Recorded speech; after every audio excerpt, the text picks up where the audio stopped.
Hey everybody, this is Kathy Croning from Broken Roads, and Amy Howard has asked us to put some videos out to show how we work our projects, and so I thought I'll give it a shot. We'll see how this turns out. So just wanted to share with you today this table that we did. We actually completed this from a base of a pedestal table and then a separate top from another solid oak actually table. We pieced it together and made it a coffee table. So I want to show you the base of this first. Get my camera here. And you can see down here on the bottom how this has all been completed.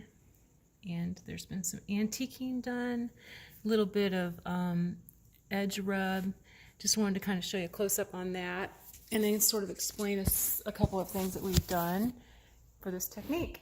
So with this particular table, the top was not in good enough shape to actually stain the table, so we ended up having to sand it down and paint it. And the paint application was a mixture of Amy Howard colors and then dry brushed with a chip brush, just like this, that you can just take the paint, put it on a piece of cardboard after you get it off, you knock it off on the cardboard and then brush it on. So we'll go through this step by step, but just wanted to let you know that this is not a stain top, it's a completely painted top.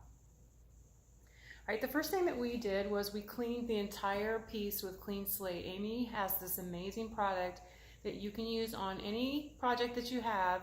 You start with Clean Slate, and I think for me, one of the things that I noticed about it that I like the most is that after I clean it, whatever I'm working on, there's a little bit of a smoother application of the paint or whatever process I'm using at that time that occurs after you use Clean Slate. You're supposed to wait about 5 minutes before you start putting any product onto the piece that you've cleaned. So just be sure to wait the time that it says on the directions. And then I started to paint with the chalk paint. So Amy Howard's one-step chalk paint is fantastic. It's the only chalk paint that I use. So for anyone else out there that's got others that they really prefer, that they've never tried anything outside of what they've always used, I really encourage you to try Amy Howard. It is amazing. So this paint, and here is a quart of it right here, comes in two sizes. It comes in the quart size, and then you get this little, sort of like a test size. It's probably about 1.5 cups or so, maybe 2 cups. And I like this one as well, this little pint. So the paint is put on 2 coats after you use Clean Slate onto whatever your piece is. Apply the paint, and then once you have applied the paint, you let this first coat dry, put the second coat on. Make sure that you shake your paint really well before you use it, and if you get any little gritty pieces in your paint when you're actually applying it to the furniture, you can just take a piece of like 200 grit sandpaper and just lightly knock those off before you do your second coat, and even after your second coat before you apply anything else to the piece. And it's chalk, so that's the only reason why you might have something like that in there. It doesn't happen very often, but every once in a while I do see those, and it's very simple just to remove them. Again, stir your paint well before you use it, and I have been told, and I do it quite a bit with my larger ones, larger cans, just leave it upside down for a while before you actually start to use it. Let all of the ingredients in there just start to mix together, and then when you're ready to use it, turn it over and then just shake it really hard for a little bit, and then you should be good to go. So after it's been painted and dried, then I would take a darker color. This one right here was a mixture of Metropolitan Gray and Linen. And after I put that on, then I took the darker color, which my favorite all-time dark color is gray. It's a dark gray called A Good Man Is Hard to Find.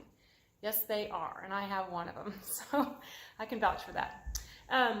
This paint has been dry brushed on. This is why you see more than just the white on here. I took the chip brush, just like this. I take a chip brush and then put a little bit of paint on a piece of cardboard. For the lack of other opportunities right now, I only have this material. It's one of her booklets that comes with your order if you order online from her.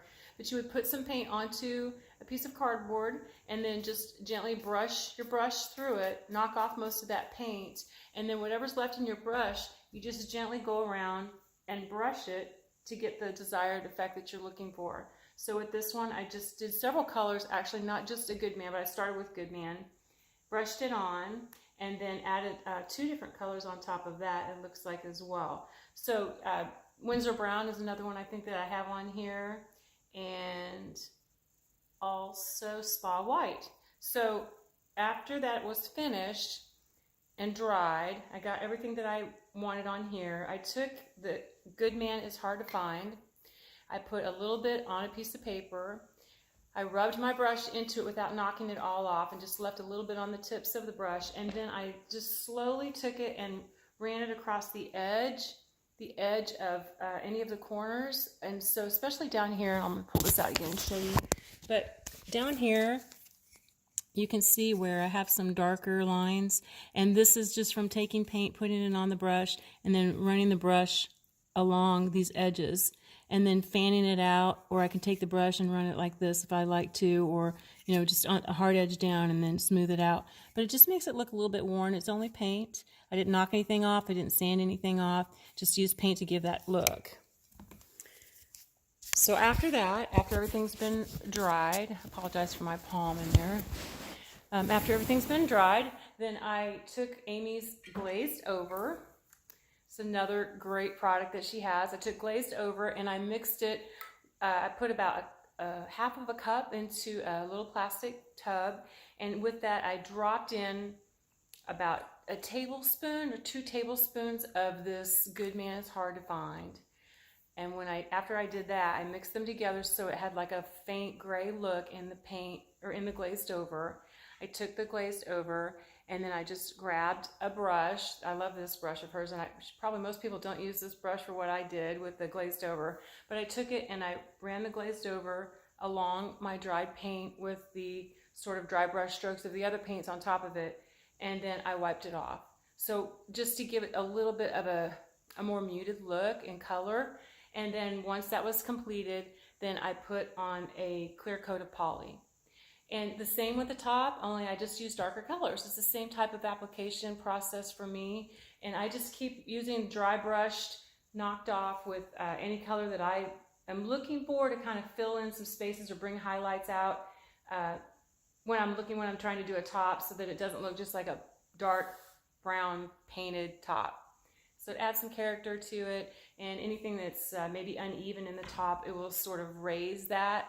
When you're highlighting it, you'll see those stick up, and so I think that's kind of neat.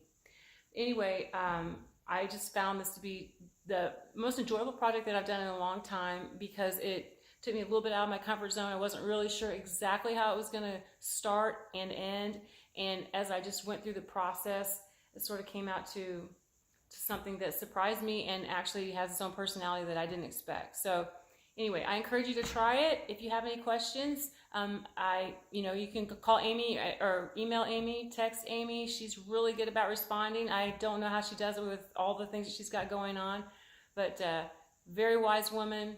I take heed to everything that she tells me, and I do believe that her videos are fantastic ways of learning how to apply the products. So I encourage you to watch those, check her out. On YouTube she has them, and I've seen them on Instagram as well.